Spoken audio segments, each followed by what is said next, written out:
Hi, my name is Priya and I left a career on Wall Street working for a big bank to start Stash Wealth. We provide financial education for 20-somethings and 30-somethings. All right, Priya, welcome. Thank you. Very excited to talk to you. I have a soft spot in my heart for your type of business, helping young people with their finances. Yeah. I also know how tough it can be to reach them. So we're here talking about copywriting and talking about messaging. And I want to just first get a little bit of background about your business. I want to hear what's working, what's not working.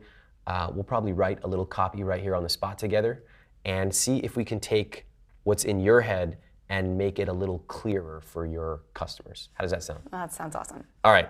Start off by telling me a little bit about the business.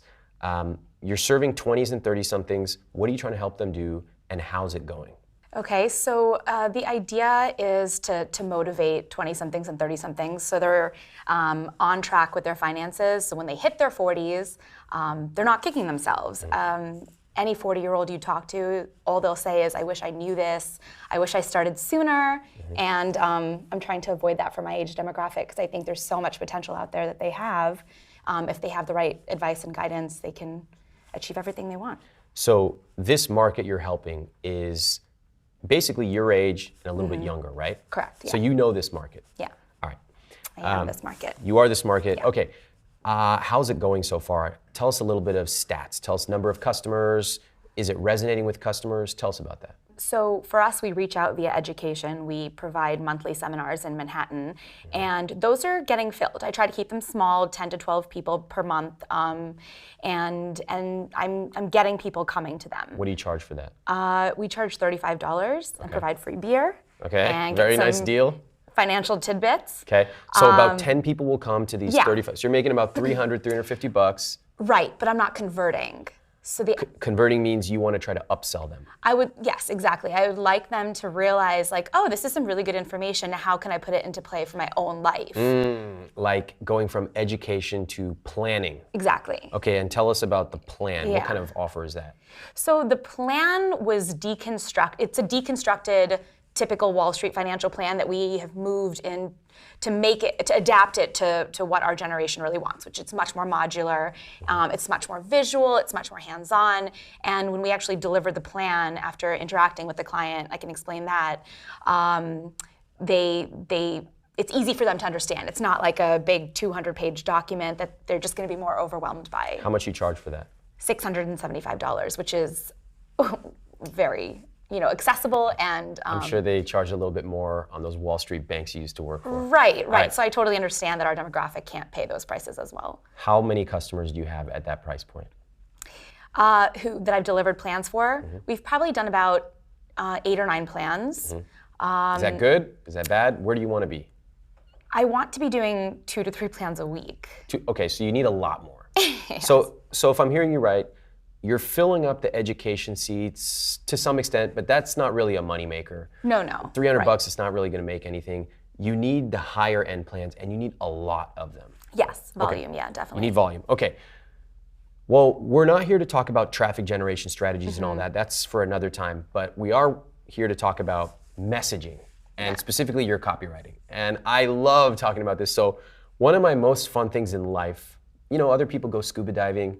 I read sales copy, and then I analyze it. So I want to read some of the copy from your page, and I'm going to read it out loud, and then I want to get your reaction, okay? I want to hear what you think. So there's nothing more interesting than reading someone's copy. I don't know how long ago you wrote this, and asking them, what do you think of that? So let's do that, and then what do you say we'll write some copy together on the spot? Okay, that sounds good. All right. Just so everybody remembers, your audience is in their 20s and 30s. They predominantly live in New York? Yeah, we do it virtually as well, so they can live anywhere, but predominantly right now, let's get started in New York. How much do they earn ballpark? They've just started making good money. Meaning? For New York, 6 figures. Okay, so they're making 100,000 plus. Yeah. Okay, great. So they have money, they probably live in New York, and you're here to help them secure their financial future. Exactly. All right, let's look at some of the copy. So on your higher end product, which is called the Stash Plan, this is what you write. This intensive planning engagement allows us to really get to know you, your goals, your aspirations, and the resources you're working with to optimize your lifestyle now without jeopardizing your financial future. Okay, how do you feel hearing that? It sounds logical. Okay, tell me about that. I guess to somebody who's a planner, it would appeal to them. Why?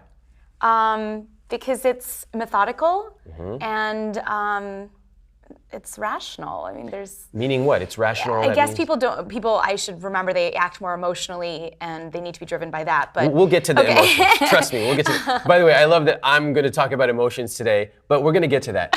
Let's talk about the rational, the logical. You said it sounds logical, and I want to know where you're coming from. So what is rational and logical? What do you mean by that about the copy? Right. So we're trying to encourage people to get into good spending habits now to optimize their financial resources, their income. And if they get into good habits now and do the goal setting now, they can achieve everything they want, whether it's short, medium, or long term. We never really talk about retirement because that's very far down the road for our generation, but obviously it's something we secure. But okay. Fun stuff. Lot of stuff. Let me just pause you right there. We want to take it step by step. Okay. One of the problems with writing copy is that there's so much stuff in your head, and you just start going all over the place. And writing great copy that sells is about finding that perfect messaging that is 90% of their problem. It's what we call the burning pain. Yeah.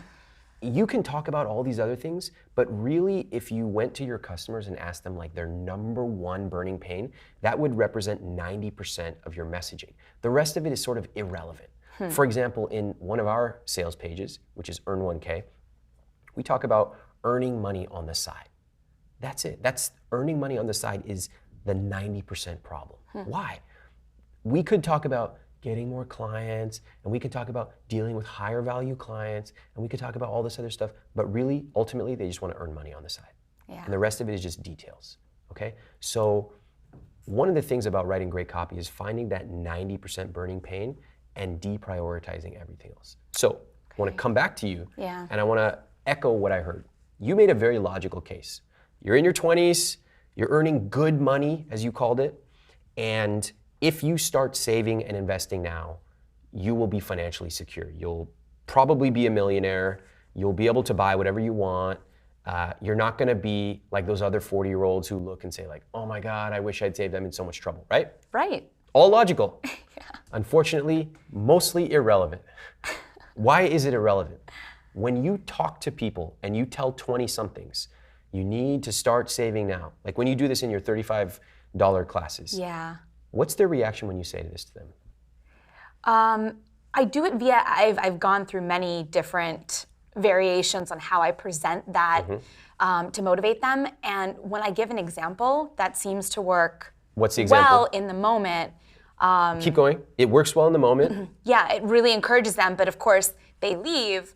It's summer, it's beautiful. They go outside, it's out the window. They forget about Let's pause right it. there. A lot of insights in what you're saying. There's so much. So most of copywriting, like probably 95% of it, is the insights you get from research. Now you're in the enviable position of being able to interact with your target market. And they're actually paying to sit in a class and basically give you research. So you just said something super interesting. You said, I've tested different approaches, awesome.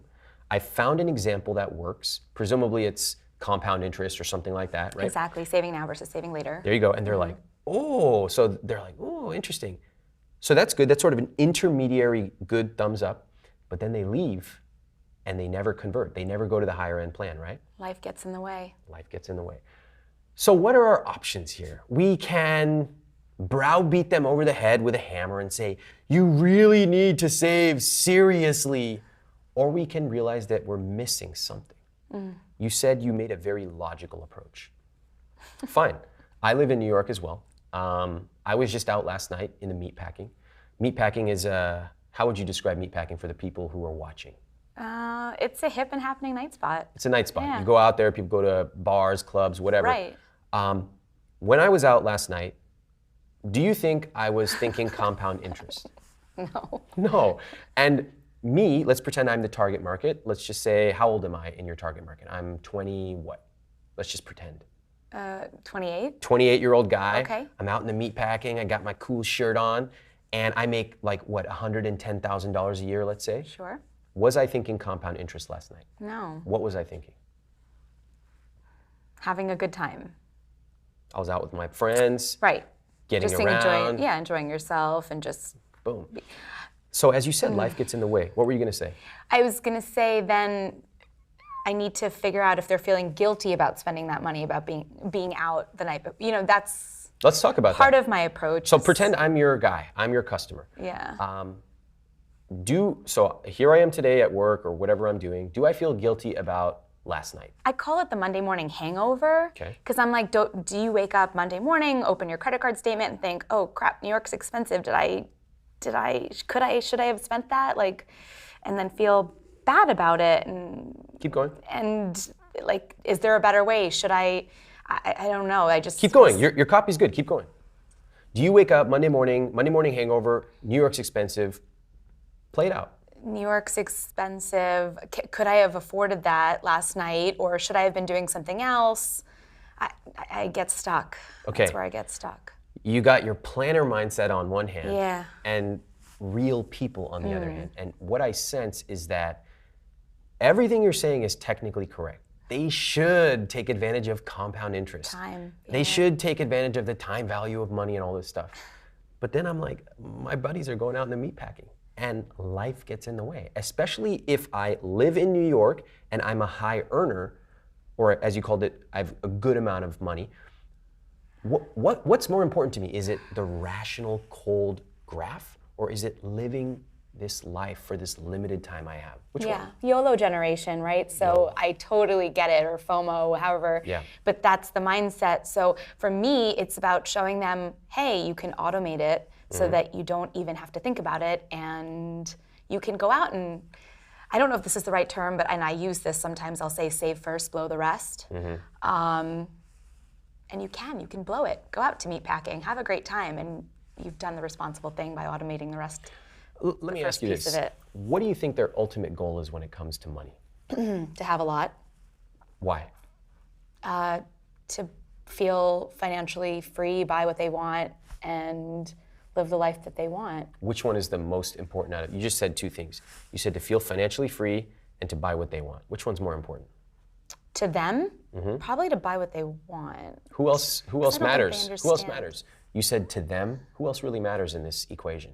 You. Yeah. You don't really matter to them. No. You're, as much as you spend all day thinking about this, you're a flash in the pan to them. It's really important. Ramit's number one rule of marketing is nobody gives a damn about you. Yeah. Like, I have this business I've built, people all over the globe.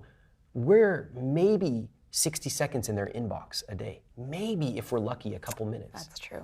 They don't care about you. And they don't care about your complex charts and math and planning and seeing down the road. What do they care about? I want to buy what I want. I want to buy what I want. I don't want to have to think about it. So let's keep going with your copy. The next thing you said with your copy was, once you've saved some cash up, as little as $1,000 or tens of thousands in the bank, you have the opportunity to get that money working for you. Question for you. How does that make you feel as I read that out to you? I don't like it. Why? It's confusing, and there's some sort of disparity in the 1,000 or 10,000s. It's not very succinct. It doesn't. Or clear, yeah.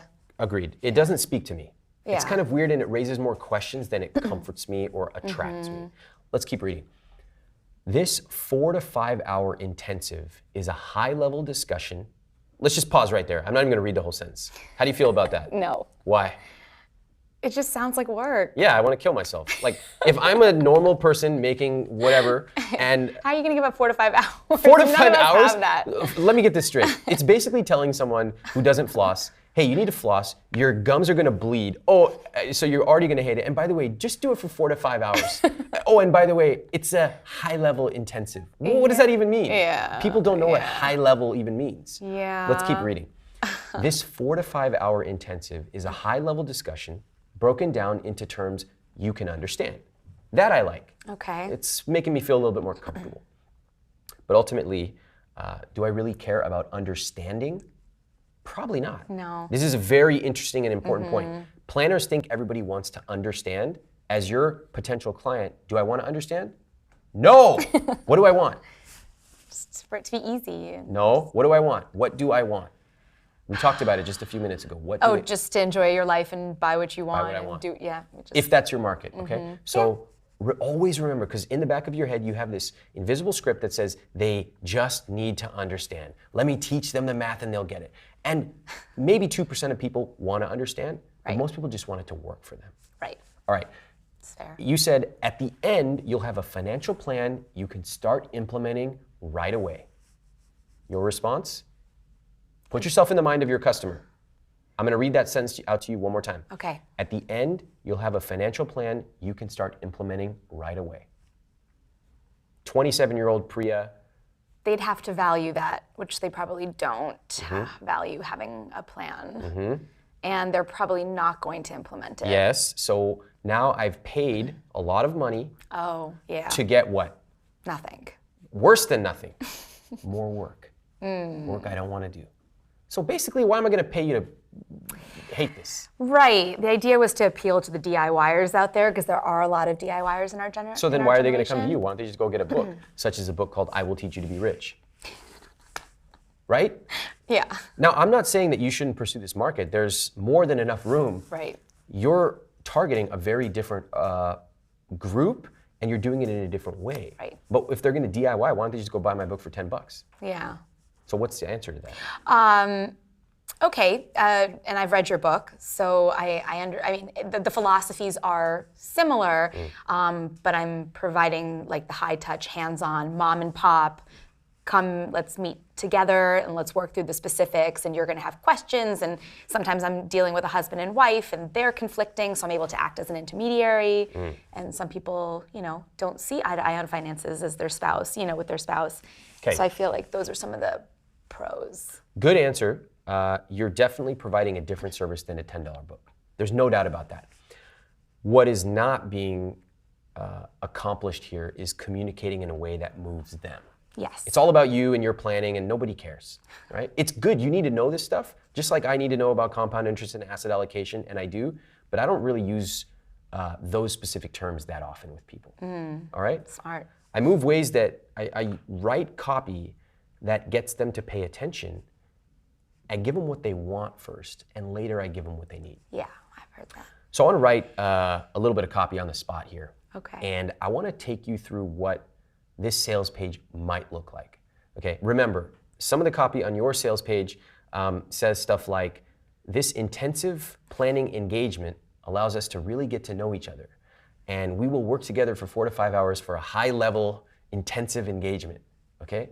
So let me try my approach. I'm not saying it's right, but I'm gonna write and we'll see what happens. Okay. Okay.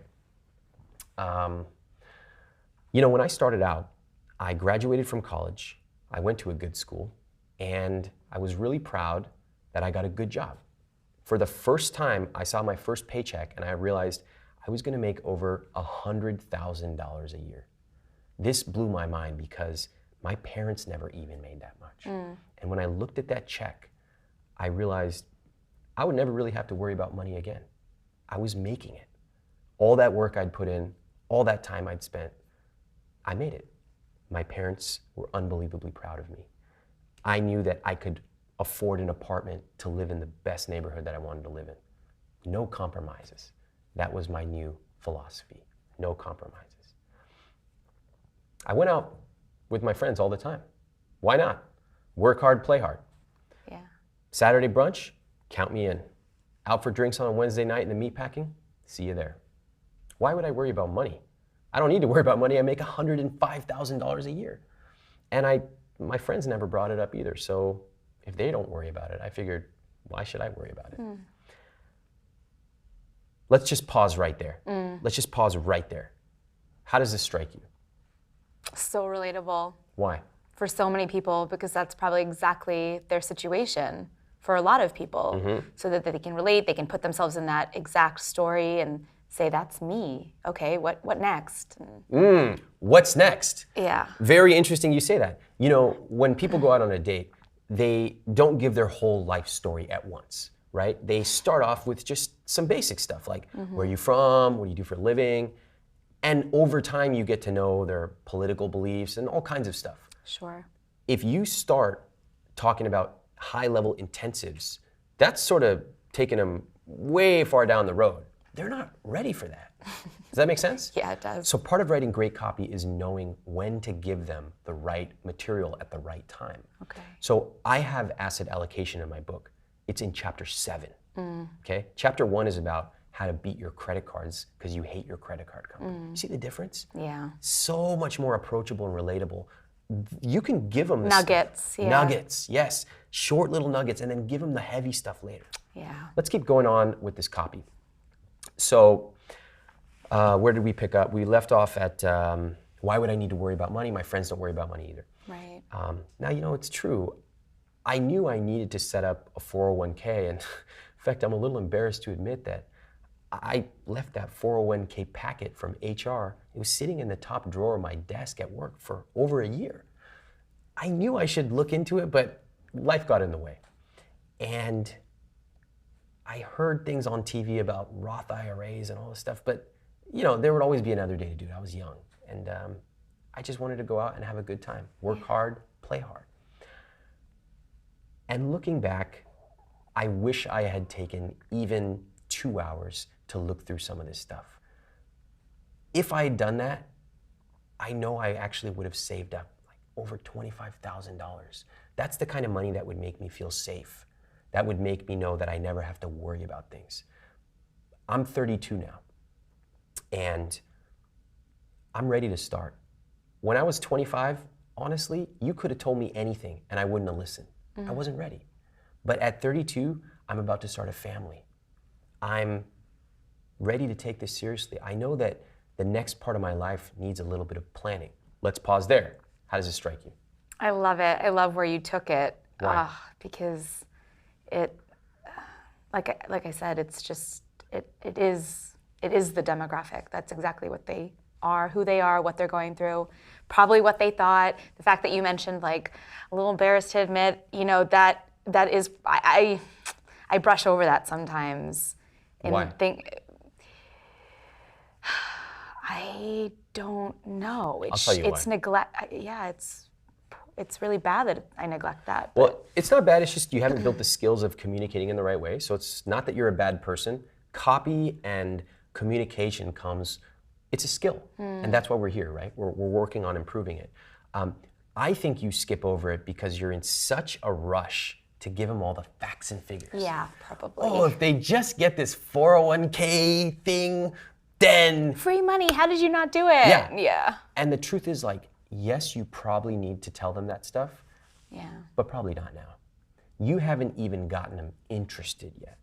So, you know, it's like me going on a date and I have all these, you know, I listen to really weird music, right? I'm listening to Shanice at the gym. I'm not gonna tell them that on the first date. They're not even interested in me yet. So I don't wanna get into all this weirdnesses about me or all these things they need to know or me, it's so important. No, let's just have a good time and talk about you.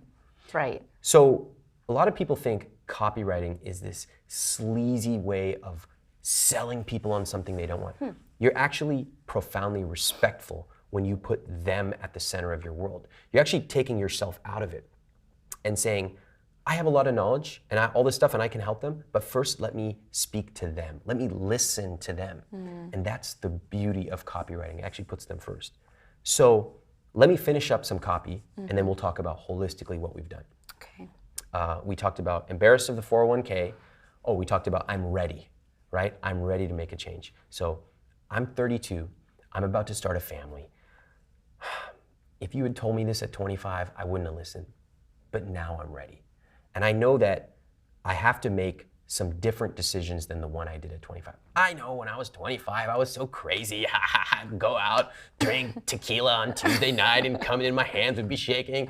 It's weird that I'm so fluent with this copy. It sounds like it's personal experience. But now I know that, like, I'm focused in a different way. I'm looking at a different kind of life. I don't want to have to cut back. I don't want to have to move out of Manhattan if I don't want to. If I want to live here, I work hard. I want to keep being able to play hard, but I also want to start thinking about, you know, this family that I'm going to have, and what if we want to buy an apartment one day? That takes work. I'm ready. Where do I go for help?